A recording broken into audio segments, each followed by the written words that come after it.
Bisa nggak Dan misalkan sedikit memperkenalkan tentang Kongregasi Budi Mulia itu awal mulanya tuh bagaimana? Ya, nama aslinya itu adalah Kongregasi Brother of Our Lady of Lourdes. Rumah induk kami ada di Belgia, Ostaker. Masuk di maksudnya di Katolik itu pas dewasa ya? Karena saya dulu bukan orang Katolik, saya baptisan dewasa. Jadi lingkungan saya yang Katolik, saya dulu Hindu. Saya melihat sosok Romo ini sangat baik gitu ya pada saat itu. Tapi panggilan saya tuh nggak langsung saat itu ingin menjadi seorang bruder. Saya belum tahu saat itu bruder, imam itu apa.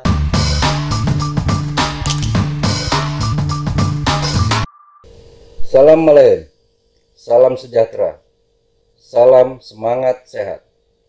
Kami dari Amor Fati bersama saya Franz Harleon Saya Alfon. dan narasumber kami Saya Buder Komang Alit BM. Oke, kita mau bincang-bincang tentang panggilan iman. Nah, berhubung narasumber kita seorang bruder, Ya. kita dengerin aja curhatan beliau.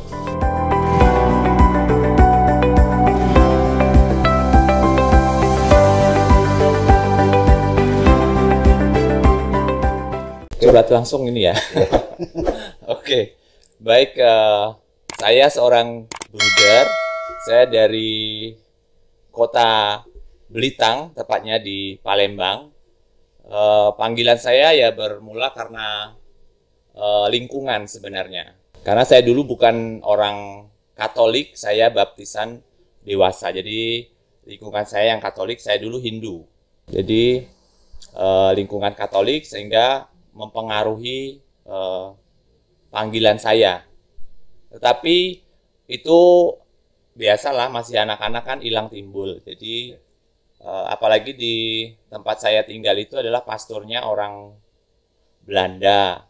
Jadi pada zaman itu mereka sangat pastornya, maksud saya, lebih dekat dengan kami anak-anak, sehingga kami sering bermain dengan pastor tersebut, sehingga ya lama-lama kita jadi dekat gitu. Sehingga ya dari sekolah minggu akhirnya terus ke gereja, dan akhirnya ya terus saya dibaptis secara Katolik dan sah. Itu awal saya menjadi seorang Katolik gitu. Berarti Iya. masuk di maksudnya di Katolik itu pas dewasa ya? Pada saat dewasa itu? Iya, kelas 5 SD. Oh Nah, gitu. kelas 5 Oke, SD. oke, oke. Iya. Itu boleh cerita nggak Dan? Awal terpanggilnya tuh bagaimana gitu? Karena kalau dilihat dari saya dengar dari cerita bruder ini kan tadi kan Heeh. yang basicnya bukan dari Katolik gitu. Iya, betul. Nah itu akhirnya sampai pindah ke Katolik dan terpanggilnya itu bagaimana tuh Dan? Ya, sebenarnya ya dari apa? Dari kegiatan Romo itu dulu. Romo itu tuh sebenarnya dia ya sebenarnya seorang imam, tapi dia membantu. Ada teman tetanggaku tuh, ya maaf, agak cacat kakinya, sehingga dia sulit untuk berjalan secara tegak gitu ya. Sehingga Romo ini membantu membelikan alat, saya waktu itu ingat, sehingga dia berjalan bisa tegak dengan besi yang ada di kakinya itu loh, mungkin dibelikan. Nah, dari situ ya saya melihat sosok Romo ini sangat baik gitu ya pada saat itu. Tapi panggilan saya tuh nggak langsung saat itu ingin menjadi seorang bruder. Saya belum tahu saat itu bruder, imam itu apa. Tapi justru setelah dewasa, karena lingkungan saya Katolik, banyak di angkatan saya itu ya teman bermain Katolik semua. Saya sempat misdinar gitu ya. Jadi setelah dewasa, bahkan saya ini sebenarnya panggilannya setelah kerja, sebenarnya setelah istilahnya panggilan terlambat begitu ya. Dan itu memang masih proses waktu kerja itu, sehingga ya cukup lama hilang timbul lah gitulah. Jadi belum konsisten lah istilahnya pada saat itu. Tapi di saat saya sudah bekerja kurang lebih 4-5 tahun itu, nah di situ saya mulai memutuskan gitu, karena kan memang panggilan itu apa ya, kita saat itu saya melihat usia mungkin saya saat itu. Jadi saya harus memang memutuskan, nggak bisa berjalan di dua sisi gitulah istilahnya. Jadi saat itu saya memberanikan diri, saya mesti memutuskan ini. Keinginan ada, tapi bingung dengan situasi karena kerja juga sulit meninggalkan pada saat itu. Jadi akhirnya ya live in dulu pertama saya live in di kongregasi Budi Mulia ini dengan bantuan waktu itu teman, kebetulan ada seorang teman saya itu budenya gitu, suster. Beliau menelpon saya, kamu bisa live ini, dikenalkanlah dengan provinsialnya pada saat itu adalah Bruder Niko, sehingga saya terus ke Jakarta live in seminggu gitu. Seminggu kenalan dulu Bruder itu apa, kegiatannya apa gitu. Jadi itu permulanya. Bukan berarti karena maaf ya karena nggak laku kan? Enggak, pada saat itu malah saya sempat ya sudah punya teman dekat pada saat itu saya sesama waktu itu karena profesi saya perawat, jadi teman saya itu perawat juga pada saat itu, bahkan kami kerja berdua waktu itu sempat gitu. Tapi karena memang perbedaan apa ya, karena yang teman dekat saya ini kebetulan Hindu, dia agamanya Hindu, saya Katolik gitu, tapi sama-sama Bali lah gitu waktu itu. Nah, menyambung lagi, Bruder itu kan awalnya itu dari keluarga Hindu ya? Iya betul, Hindu. Nah, pada saat Bruder untuk memutuskan menjadi seorang Katolik, terus menjadi seorang Bruder, perasaan keluarga bagaimana? Atau istilahnya dukungan dari keluarga sendiri juga gimana? Kalau orang tua ya pastilah berat pada saat itu, karena kan saya udah bekerja. Mungkin sekarang juga banyak panggilan terlambat istilahnya begitu, menjadi seorang imam atau bruder atau suster itu saya kira banyak juga dari antara mereka. Terus orang tua saya juga pertamanya berat karena ya pastilah bilang kamu udah kerja mantap, kenapa mau keluar mau jadi bruder itu kenapa gitu, pasti pada saat itu berat, terutama ibu karena kan saya kan anak bungsu ya, anak terakhir, anak nomor 3, sehingga ya bergejolak pada saat itu antara iya atau tidak, tapi kembali bahwa keputusan kan diserahkan ke saya, kamu kan udah dewasa ya. Akhirnya ya saya putuskan untuk bergabung di kongregasi Bruder Budi Mulia ini gitu.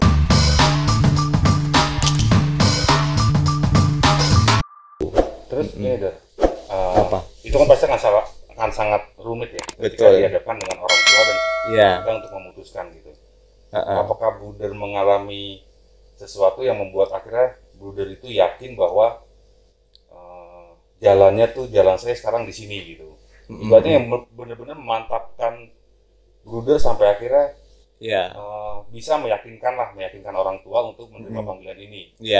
Dan sampai akhirnya Bruder memutuskan ordo atau tarekat BM ya.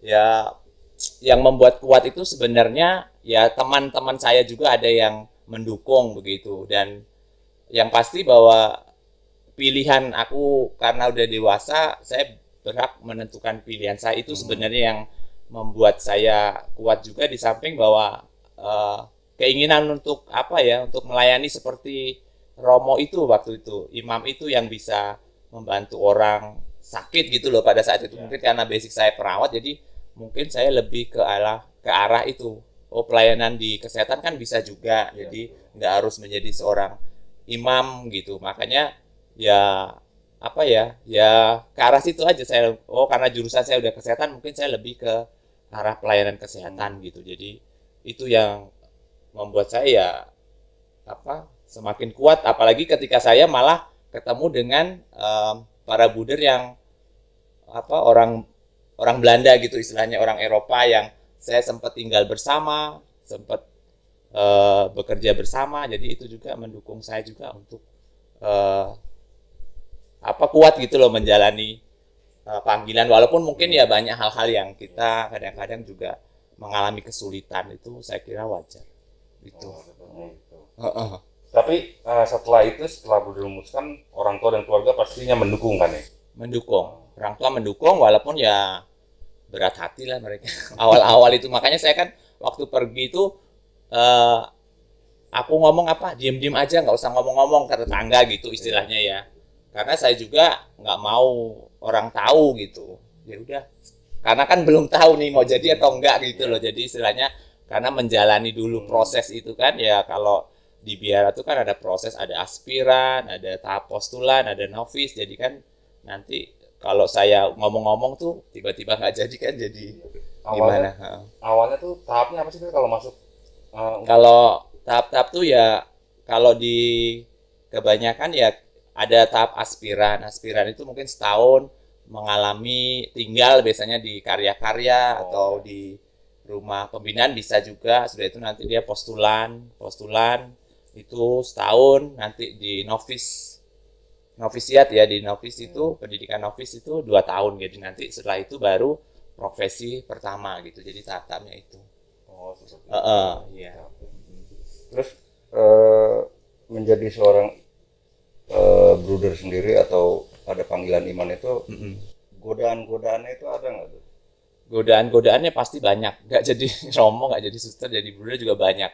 Godaannya yang pasti ya, pertama ya pasti kita harus bisa menerima teman satu panggilan lah istilahnya ya. Karena kan kami dari Kongregasi Budi Mulia itu kan macam-macam. Ada dari Sumatera, ada dari Timor, ada dari Jawa, jadi campur gitu. Paling tidak awal-awal bisa menerima teman kita, saudara kita lah, dengan proses. Tapi itu juga kan awalnya dari proses pertama sampai kita pun sekarang tinggal bersama dengan bruder-bruder juga, ya itu masih dalam proses juga. Jadi kesulitan kita di situ pertama. Kedua ya mungkin dengan luar, dengan teman-teman yang ada di luar, mungkin lingkungan luar. Jadi mungkin godaannya ya kadang-kadang juga mungkin orang lihat teman-teman kita kembali lagi udah berkeluarga, menikah, itu kadang-kadang juga kok enak gitu ya, kadang-kadang juga itu timbul gitu loh. Tapi kan kita balik lagi loh, hidup kita masing-masing sudah sendiri-sendiri. Jadi kadang-kadang itu, ataupun mungkin di karya lebih banyak lagi mungkin godaan ya. Apalagi kalau misalkan di sekolah mungkin, atau di tempat-tempat yang mungkin agak lebih lebih lingkupnya lebih luas ya. Ya itu. Oke. Bingung saya mau nanya apa lagi ya? Enggak, ketika kalau saya sih masih awam ya, maksudnya bruder atau suster itu ditabiskan atau di apa? Di apa sih kalau ditabiskan ya hanya imam. Kalau bruder itu dia mengucapkan kaul. Oh, ya. Ketika bruder mengucapkan kaul itu, nah itu perasaan yang bruder alami itu kayak gimana? Karena kan mulai dari panggilan bruder mengalami kesulitan, terus dari keluarga juga mengalami ada sedikit pada saat itu kurang mendukung gitu, sampai akhirnya keluarga mendukung dan pada akhirnya bruder mengucapkan kaul itu dan berkarya di Balkesmas yang juga milik Budi Mulia juga. Iya betul. Ya perasaan pada saat ya kalau untuk persiapan kaul kekal itu kan cukup panjang juga ya. Terus juga kita ada pendamping, kita proses itu semua. Memang cukup berat karena kita berjanji ini. Kalau istilahnya kalau udah kaul kekal itu udah resmi menjadi anggota secara penuh di kongregasi gitu. Jadi istilahnya itu. Dan memang kita harus mengucapkan kaul kekal itu yang dibilang kaul yang seumur hidup itu. Nah, beratnya beratnya tentu ya janji yang sudah kita ucapkan itu otomatis harus kita laksanakan komitmennya. Komitmen, walaupun nanti dalam proses itu kan juga tidak segampang yang mungkin kita pikirkan gitu. Jadi ya itu juga kembali lagi proses, tapi tetap aja kita komitmen itu yang dibutuhkan. Ya, mungkin di satu sisi senang karena udah jalan, di satu sisi memanggul salib. Betul, nah itu yang cukup berat. Nah.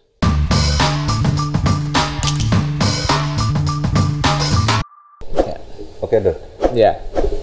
Jadi kan gini, untuk masalah panggilan, kadang kan anak muda zaman sekarang ngelihatnya, nanti kalau misalnya itu lebih baik saya kerja aja atau kerja cari begini.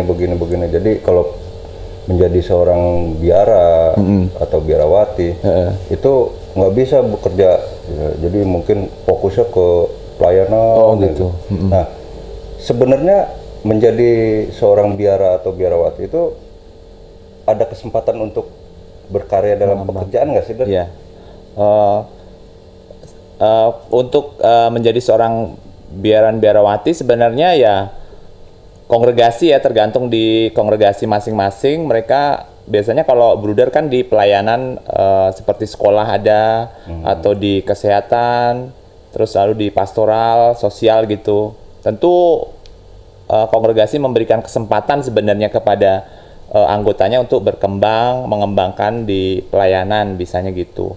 Ya kalau di kesehatan, seperti saya misalkan di kesehatan, ya otomatis saya akan berkembang di dalam kesehatan. Tetapi kan tidak menutup kemungkinan kadang-kadang kita di luar itu ada juga tugas perutusan yang lain gitu. Jadi tidak usah takut kalau udah masuk biara terus akan terkungkung gitu, tidak bisa berbuat apa, hobi bahkan mungkin tidak bisa dilakukan, tapi tidak semua itu bisa dijalankan. Yang jelas bahwa tugas utamanya apa gitu yang penting biasanya, iya.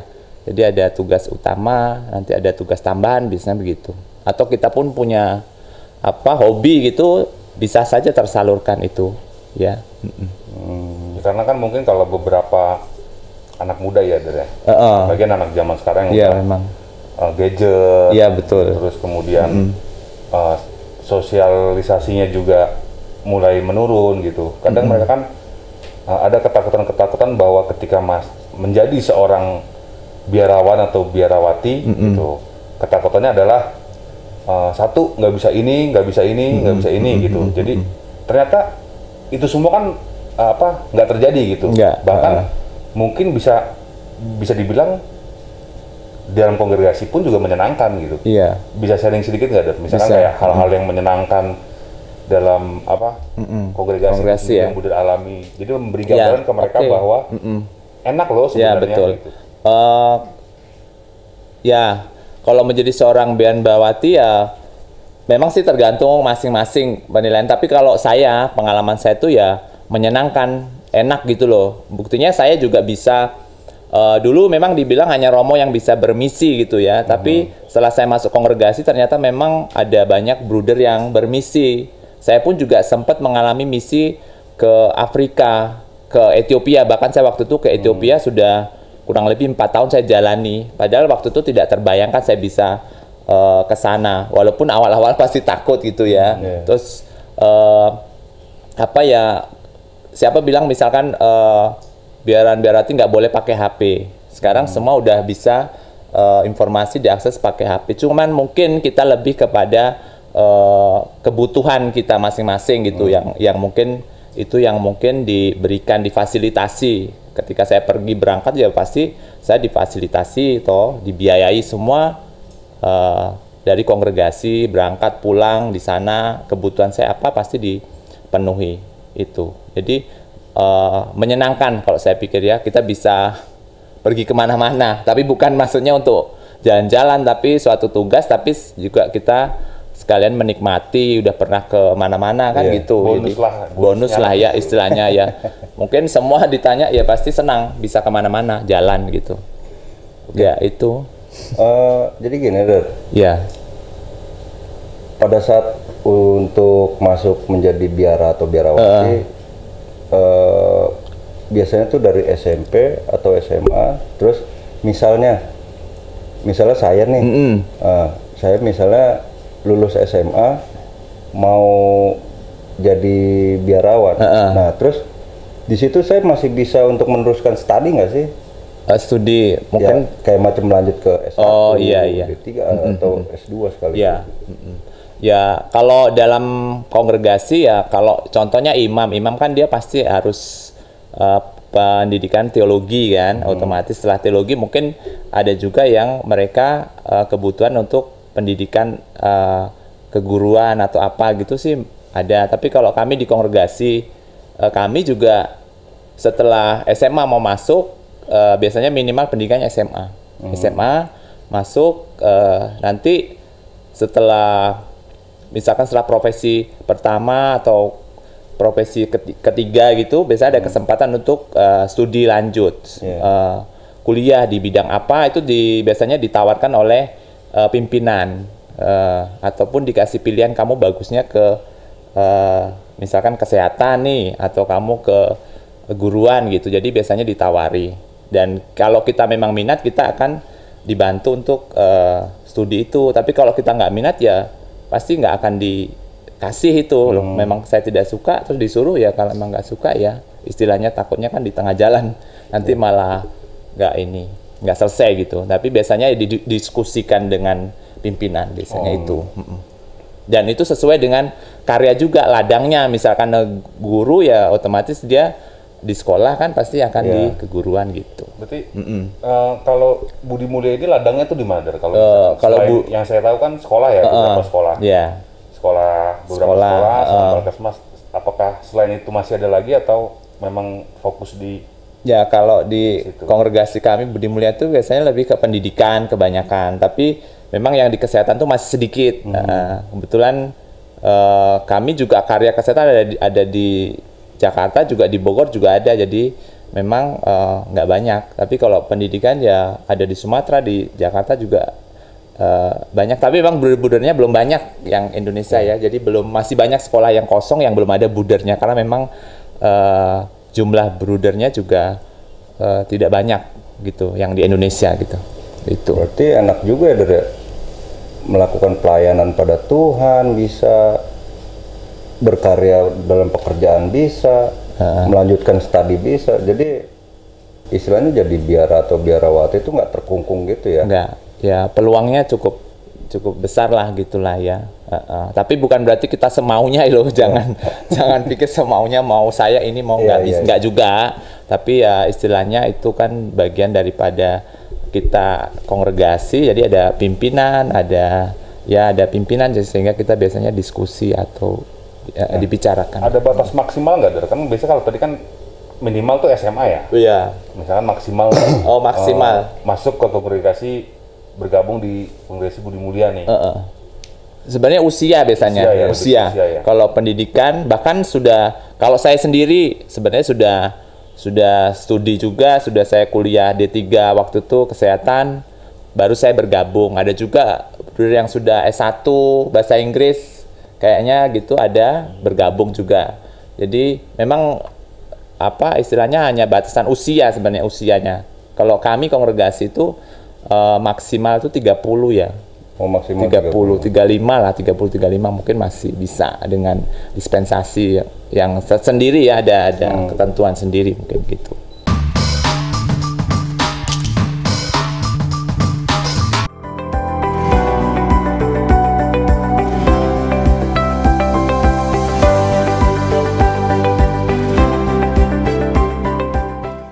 Ya.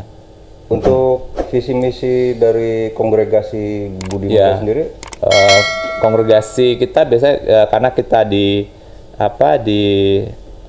sosial, kita biasanya lebih kepada iman, harapan, dan kasih. Itu yang akan kita sebarkan kepada orang-orang di dalam karya-karya pelayanan kita, baik itu di sekolah atau di karya kesehatan. Jadi itu yang menjadi menjadi panggilan daripada setiap bruder kita. Diharapkan itu iman, harapan, dan kasih itu untuk disebarkan kepada orang-orang yang ada di sekitar karya. Itu. Ini Budi Mulia ini kan pusatnya di Gunung Sahari ya? Ya, kalau di Indonesia di Gunung Sahari. Gunung Sahari itu ya. Terus di situ kan ada beberapa sekolah Budi Mulia juga tuh yang saya perhatikan ya. Bisa nggak dari misalkan sedikit memperkenalkan tentang kongregasi Budi Mulia itu, awal mulanya itu bagaimana, terus isinya seperti apa, gitu. Ya, kongregasi Budi Mulia itu sebenarnya nama aslinya itu adalah kongregasi Brother of Our Lady of Lourdes. Jadi itu nama internasionalnya. Kebetulan kami kongregasi internasional, jadi rumah induk kami ada di Belgia, Ostaker gitu ya. Jadi ada di Belgia. Lalu kalau di Indonesia memang di Gunung Sahari. Kongregasi kami itu didirikan oleh seorang pastor imam diosesan dari Belgia.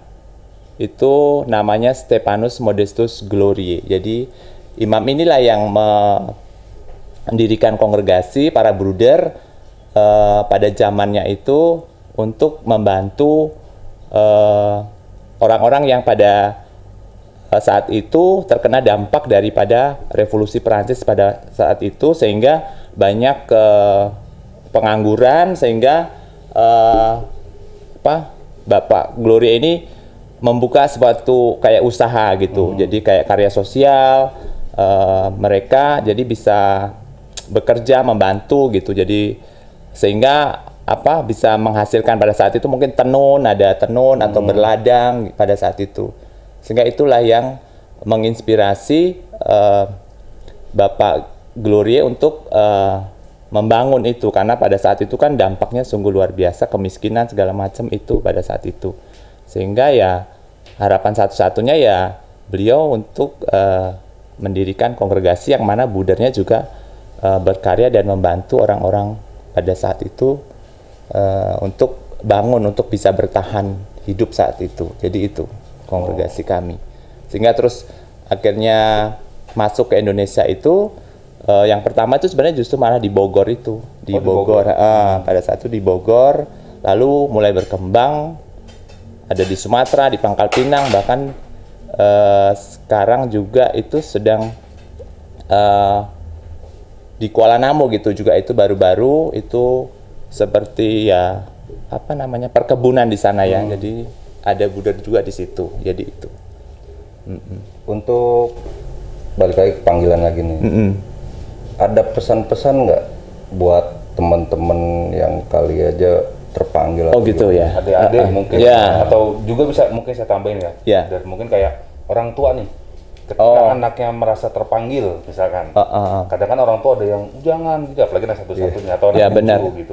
Mungkin brother bisa memberi pesan dan kesan bagi mungkin calon-calon nih, siapa tahu nanti setelah nonton ini, sharing ini ada yang kontak gitu. Oh gitu ya.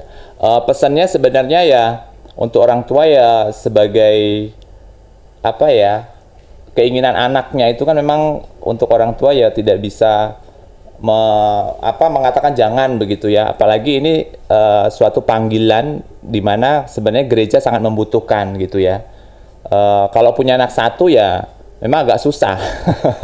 Iya, saya juga kadang-kadang kalau ada sebenarnya di kita juga anak satu pengen juga, tapi di sisi lain karena orang tuanya juga cuma satu, anaknya punya istilahnya ya, orang tuanya keberatan, anaknya juga bimbang gitu, akhirnya ya agak susah juga. Tapi kembali lagi bahwa harapannya bahwa mau satu mau berapa anaknya ya, kalau memang panggilan ya harapannya orang tuanya mendukung anaknya dan jangan takut. Kalau saya contohnya ya, apalagi yang sudah bekerja harapannya tidak lama-lama untuk memutuskan. Seperti saya juga memutuskan jangan lama-lama, nanti kalau udah umur 40 lebih agak susah gitu ya. Jadi segera memutuskan kalau memang kalian punya keinginan untuk menjadi biarawan atau biarawati, karena ya itu tadi kita harus tidak bisa berjalan di dua sisi gitu. Jadi kita harus fokus yang mana gitu ya, sehingga keputusan memang kita harus ambil gitu. Tapi percaya bahwa panggilan kita itu tentu ya dukungan juga, kembali lagi orang tua dan teman-teman. Kalau itu mereka udah mantap, banyak dukungan, otomatis kalian pasti akan bisa memutuskan yang terbaik lah gitu istilahnya. Harapannya itu bisa bergabung menjadi menjadi suster, menjadi bruder, menjadi pastor, itu pasti akan membanggakan lah gitu istilahnya ya. Membanggakan tidak hanya dirimu sendiri, keluarga, tapi lebih kepada kebahagiaan yang kita dapatkan lah istilahnya itu yang bisa di sharingkan ya, saya share. Mungkin pendekatan gini, kadang orang tua gitu. Ada juga orang tua yang pengen anaknya jadi imam, jadi bruder atau jadi suster, tapi mungkin bingung pendekatannya. Kalau saya tangkap dari kita bahas tadi nih, dengan mengikuti, kalau sekarang kan ada Bina Iman Anak, betul, itu bisa mulai dari situ, memperkenalkan, terus kemudian putra putri altar, baru mungkin tingkat selanjutnya adalah Mudika UMK ya.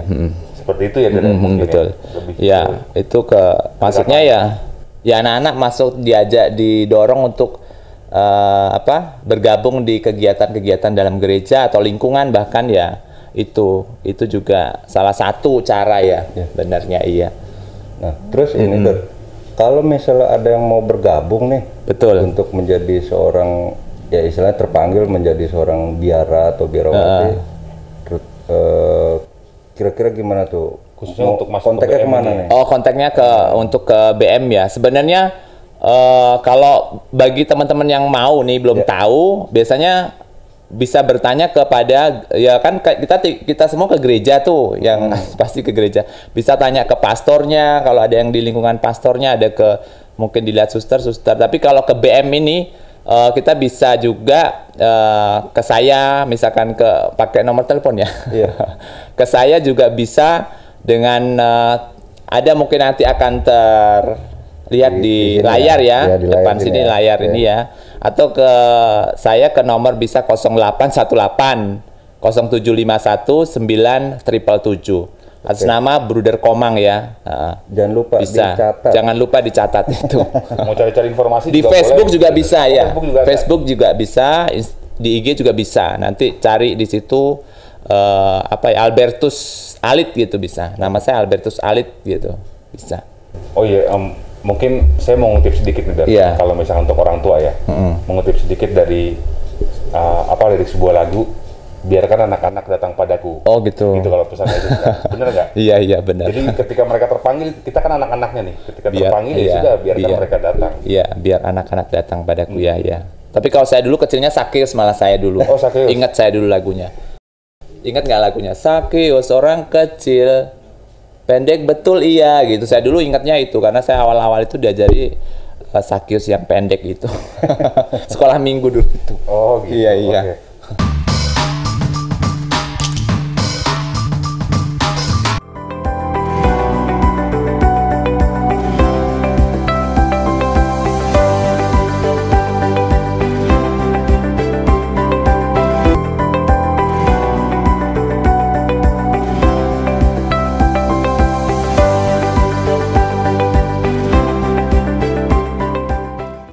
Berikutnya kita akan bahas masalah panggilan-panggilan lagi, entah itu imam atau suster. Kalau misalnya mau kepoin, tetap stay tune di channel kami di Amor Fati. Jangan lupa di like, komen, share, dan di subscribe, disentil tuh tanda loncengnya. Oke.